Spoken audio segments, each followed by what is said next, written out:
Following a sound effect, Zephyr went to look for Kaji with two black fists raised. After watching the god of war Zephyr leave in the armed color, the two people at the door looked at each other and then immediately looked away. Advertisement after a while. Boom. Ah, Teacher Zephyr, what are you doing?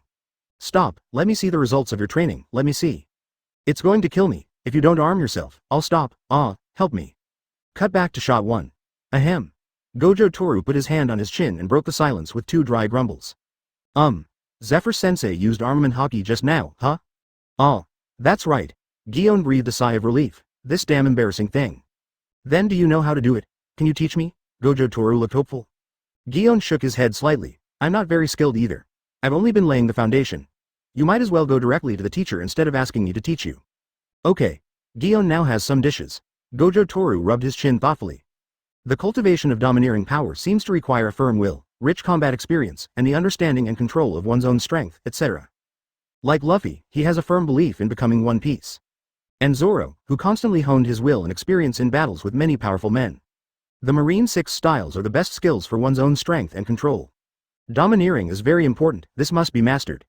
Domineering, domain expansion, reversal of techniques, technique optimization. Well, the road to becoming the strongest is long and arduous. Although his physique was gradually being affected and improved by the environment of this world, without the amplification of spell power, it was still a little insufficient compared to the strong ones. We have to take it step by step, so let's start with the Marine 6 styles. It should be easy to learn, right? After all, even no bottom limit can be learned in a year. I don't know if different body types have any impact. Get rid of your messy thoughts. Gojo Toru looked back at Gion and asked with a smile. Then Sister Jiun, can you teach me the 6 styles of Marine? No problem. Her image as a mature and reliable elder sister has been somewhat preserved. Gion straightened his cloak and said seriously. It's not convenient to train on a ship, so I'll first explain the theory and techniques of the Marine 6 styles to you. We will take 2 days off after arriving at the headquarters tomorrow. When the time comes, you can come to find me at Sister E's female soldier training camp, and I will give you practical special training. Good. Gojo Toru nodded slightly, turned around, closed the office door, and said. I prepared afternoon tea in the room before I came. Let's study while drinking tea. Afternoon tea. Gion looked up at the setting sun. It's already dusk. Oh, I have afternoon tea twice a day, didn't you know? How would I know? Gion curled his lips. Let's go then. Chapter 10 Always There. It's really spectacular. Gojo Toru looked at the Marine headquarters base not far away and couldn't help but sigh. After several days of sailing at full speed, the warship rushed back to Marineford early this morning. After all, those seriously injured students needed better medical conditions. The huge door of justice slowly opened. His warship passed through the giant gate and entered the crescent-shaped harbor. Dozens of warships were lying there quietly, waiting for the next hunt. The building that looks like a white fortress is now right in front of us. Looking up, we can clearly see the big word, Marine, written on it, and the seagull logo in the middle that represents justice. On top of the 100-meter-high building is a loft designed after the Neon Castle Tower. He guessed it was where the senior executives worked. Although he was used to seeing tall buildings, Gojo Toru still had to admit that he was a little shocked at this moment. Yeah, it's really amazing. Huashaoshan, who was standing nearby and smoking a cigar, echoed softly. I was like you when I first came to Marineford, but my expression was much more exaggerated than yours. Gojo Toru nodded slightly without explaining.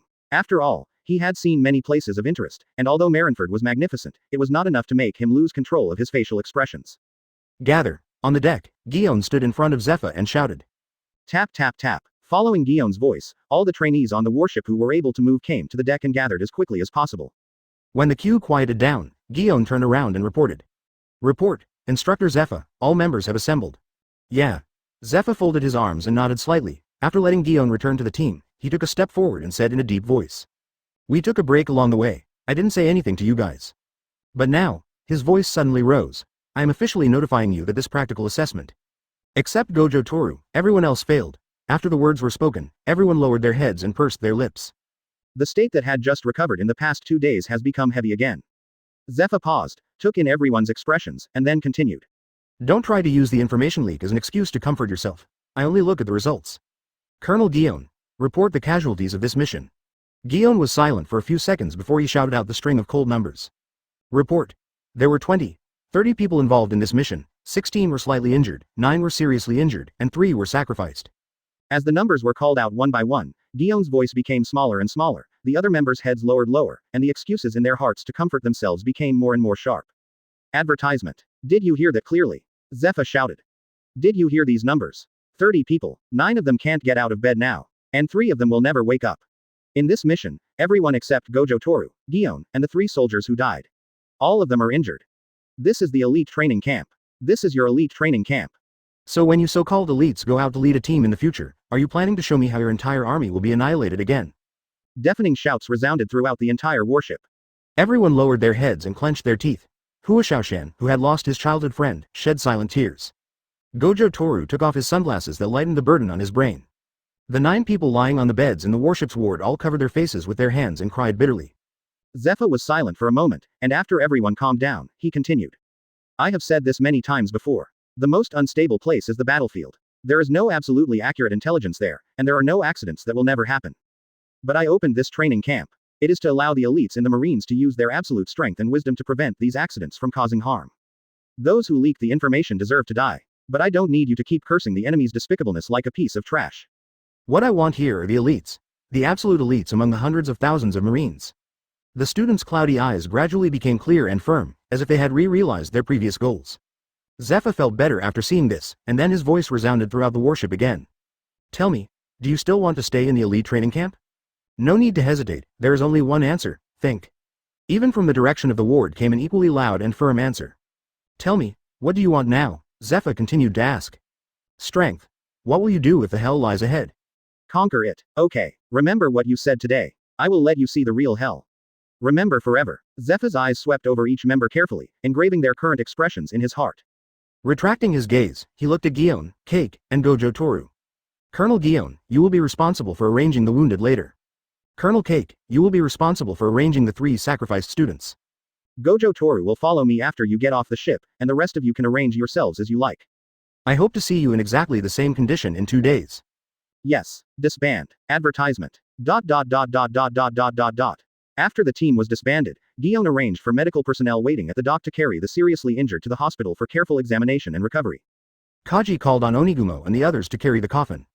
Gojo Toru walked off the warship, stepped on the white floor tiles and took a deep breath. The word, soldier, is really a heavy word no matter where you are.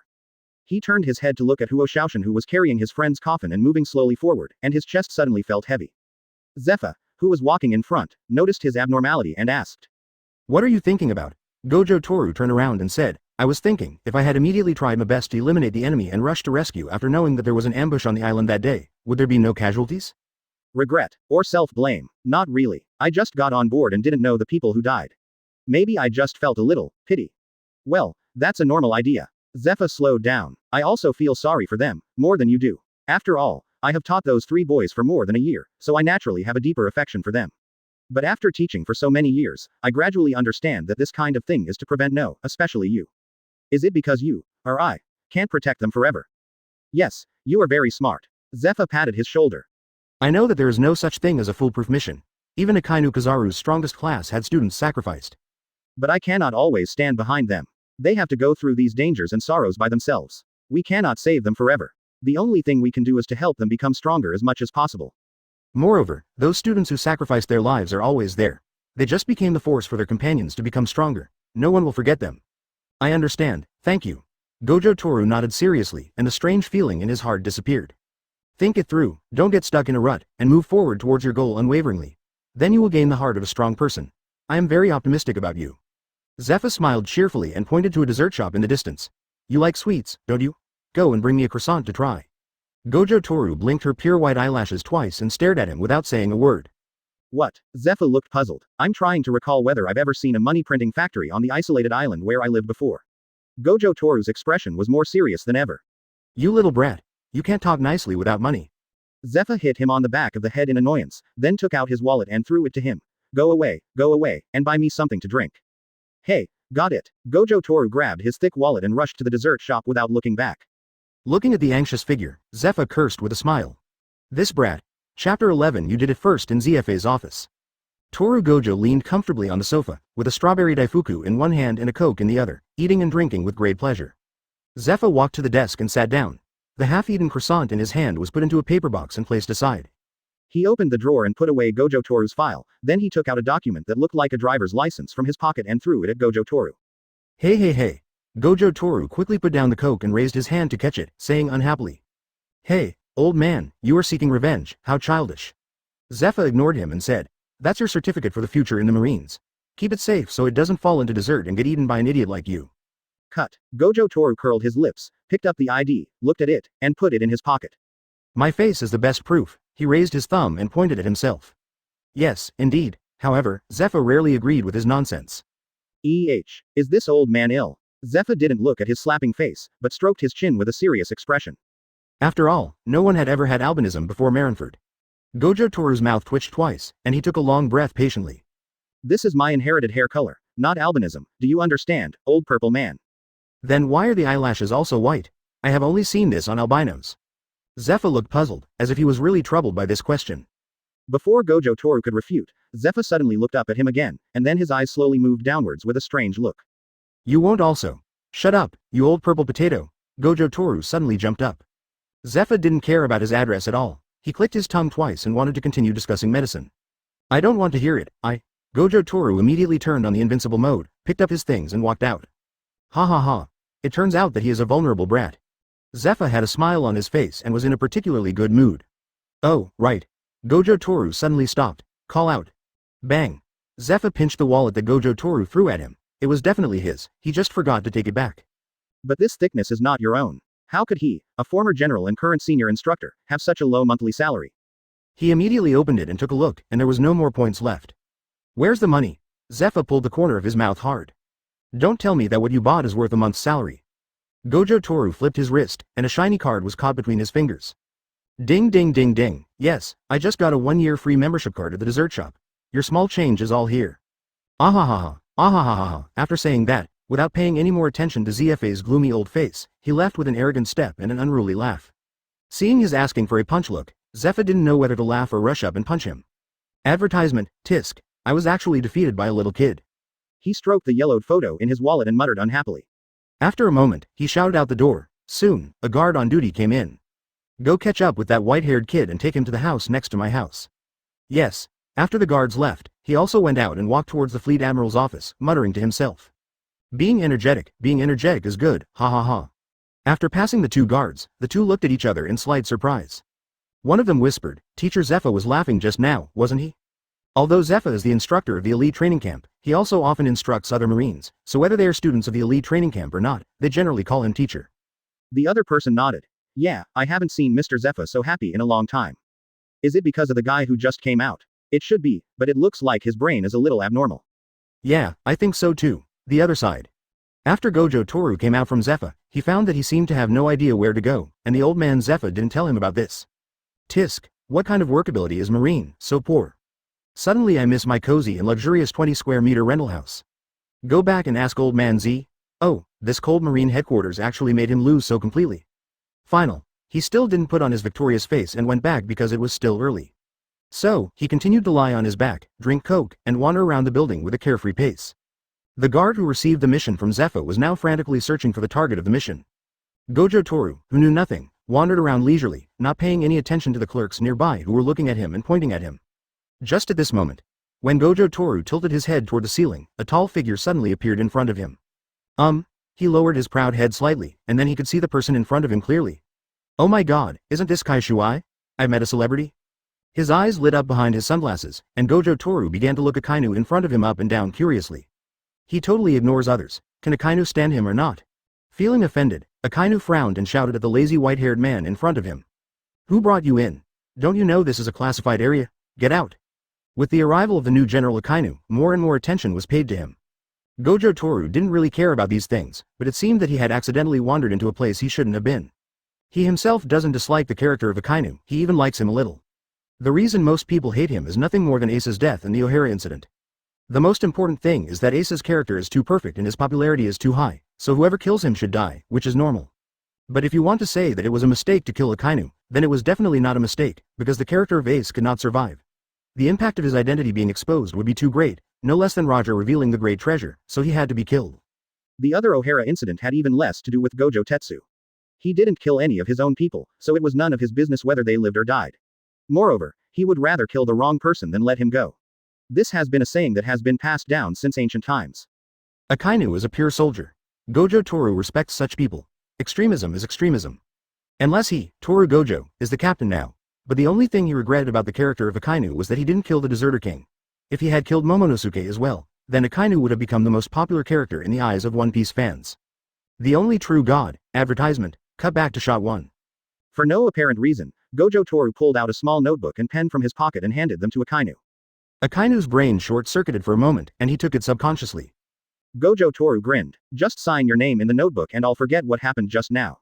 Listen to me, I plan to record the signatures of all the celebrities in the world in it. What do you think? Isn't this a good idea? You were the first one. Quote. When one word is spoken, everyone becomes silent. After hearing Gojo Toru's bold statement, everyone around him stood there in a daze with their mouths wide open.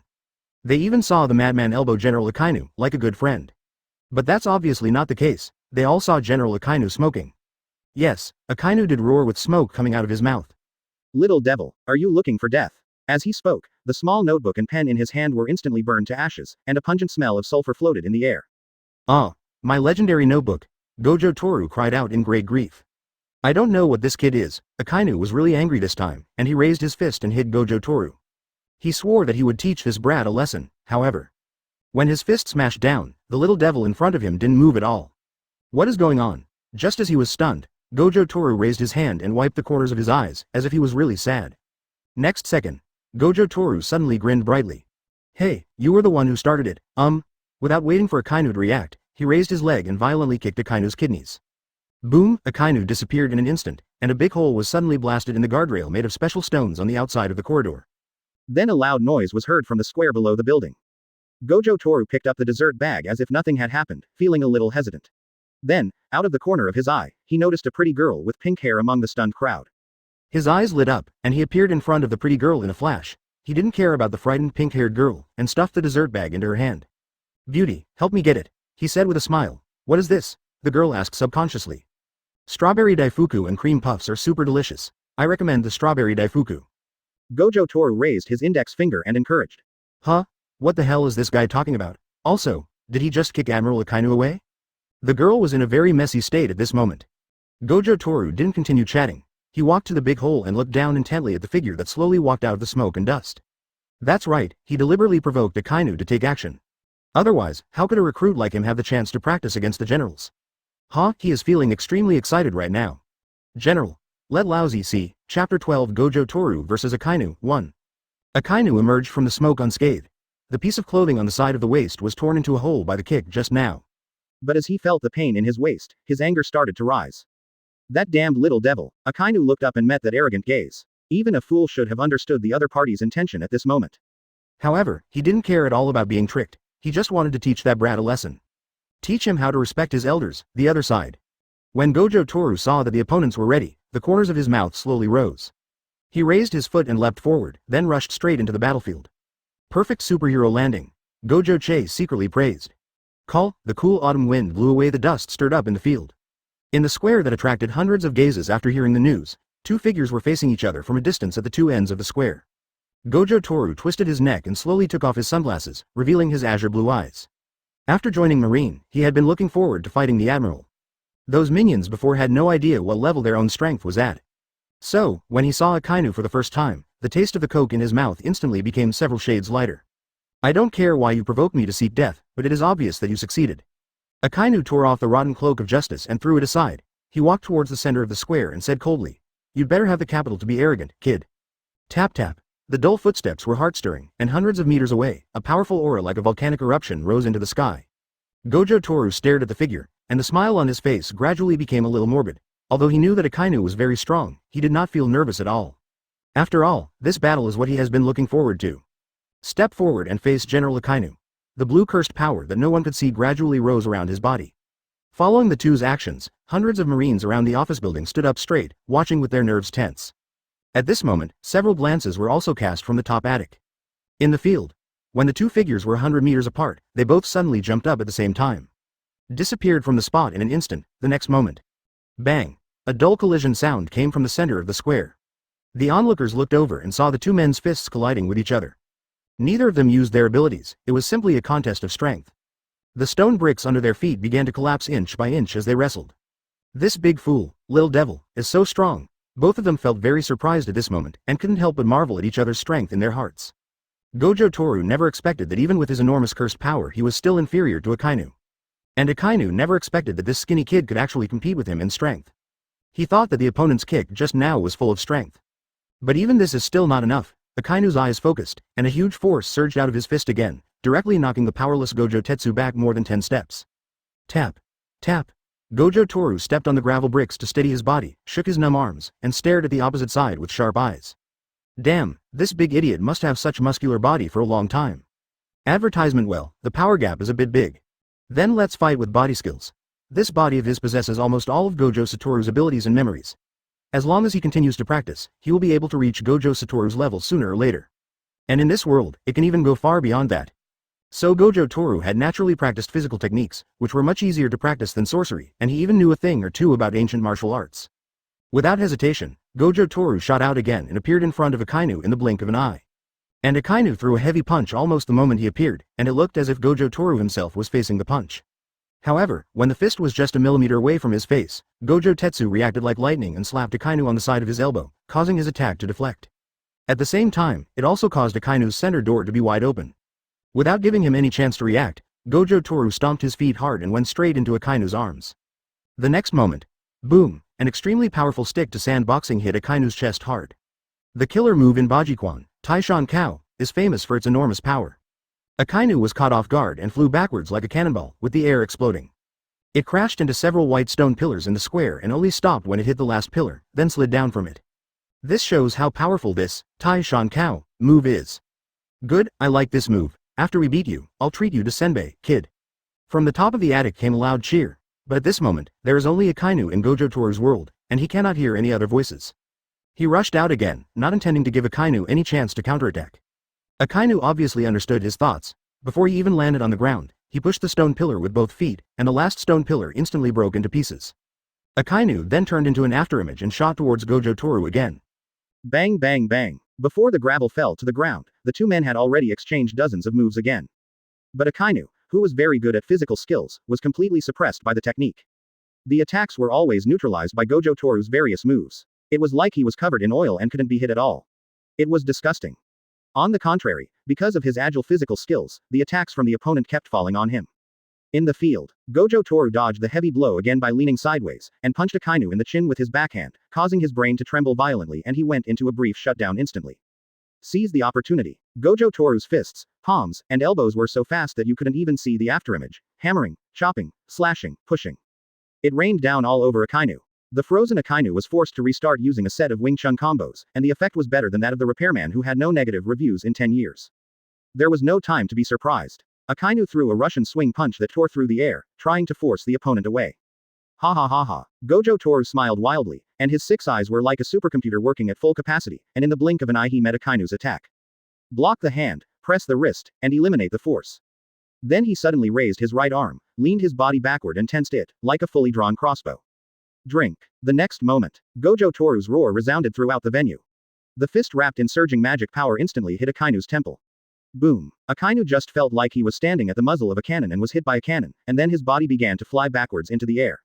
Under the fierce fist wind, a wave of rubble and smoke rushed dozens of meters across the square in an instant, like a real dragon that suddenly appeared. ... Advertisement. Gurgle. I don't know who swallowed their saliva, but everyone was so shocked that they were speechless. You're right, their general. I'm actually being suppressed and beaten. Am I still sleepy? Or is my eyes blurry? That was the top combat force of their Marines. Now he was suppressed by a little-known boy with physical skills. Am I crazy or is this world crazy? In the attic. Marine Fleet Admiral Sengoku, Marine Hero Garp, Chief of Staff Crane, former Admiral Zephyr, and current Admiral Kizaru were also standing together watching the battle below. At the beginning they were still watching the show, but as the battle progressed, they first admired the newcomer, then their eyes lit up, then they were amazed, and finally it became what they are now. Jaw-dropping. They are the ones who know Akainu's strength best. Let me put it this way, apart from the useless Kizaru standing aside, Akainu, who possesses the disaster-level Logia fruit, is the most powerful general. Sengoku and Zephyr are not necessarily stronger than him at this age, except for Garp, who is just a lieutenant general. But now look, Akainu was beaten up by a young man. Although Akainu didn't use his fruit power in Haki, it was useless to the opponent. Pure physical crushing. It seems that Zephyr has picked up an incredible talent, ha ha ha, Zongguo said with a smile. Hee hee. At the side, Zephyr raised the corner of his mouth with a smug look on his face, shaking his head left and right, with pride almost written on his face. Everyone who watched was ashamed. How scary. The new student of Zephyr Sensei is as strong as a monster. Admiral Kizaru, who was wearing a white striped suit, a black top hat, and had a wretched look on his face, praised him. It's that tone, it makes you wonder if he's really saying something nice or being sarcastic. Without waiting for others to respond, he continued leisurely. But Zephyr Sensei just said that this boy named Gojo Toru just joined the Marine during a mission, so was that physical skill really taught by Zephyr Sensei? If that's the case, then Zephyr Sensei is really scary. Not only was he able to teach a boy whose physical skills far surpassed those of the general in just a few days, but he also didn't teach us before. That's really scary. Zephyr Sensei. Quote. As Kizaru uttered those heart-piercing words, Zephyr's expression gradually stiffened on his face, even turning a little pale. Yes, I haven't started teaching yet. But why do I suddenly feel like I don't need to teach anymore? So should we continue to teach or not? Does the boy need it? Does he not need it? Does he need it? Everyone looked at Zephyr, who was driven into autism by Kizaru's combo, and frantically suppressed the corners of his playful mouth. It would not be good if I laughed out loud again and made the old man depressed. However, Garp, who was standing by, covered his mouth with both hands, even holding back tears, and finally couldn't hold it back. Puff puff puff. Ahem. Vice Admiral Crane coughed twice and quickly changed the subject. Let's continue watching. Hey, Zephyr, look, your student is starting to use his Haki. Who? Which student used Haki? Upon hearing this, Zephyr suddenly sat up in shock from his dying illness, his face full of panic. There is almost nothing left to teach him. If he can even use domineering skills, then what is the use of him? What's the use of him? Chapter 13 Gojo Toru vs. Sakazuki 2. He witnessed his parents' death in front of his eyes when he was young, and has been working hard to become stronger in order to kill all pirates. He didn't have a good background or excellent bloodline, but he eventually rose to the position of Marine Admiral step by step. However, the title of General seems to have made me stagnate. I have been on the road to exterminate pirates. How long has it been since I trained like I did when I was young? Nowadays, even a young boy can make himself so embarrassed. It's really ugly. But it doesn't matter what happens to me, whether I live or die, or whether I am not recognized or hated by others. But the Admiral cannot lose, and the dignity of the Marine cannot be damaged in the slightest. Otherwise, how can Marine kill all the pirates in the world? Sakazuki slowly stood up from the rubble, his whole aura suddenly rising. He really was like the molten lava that could burn everything in the world, making people hold their breath.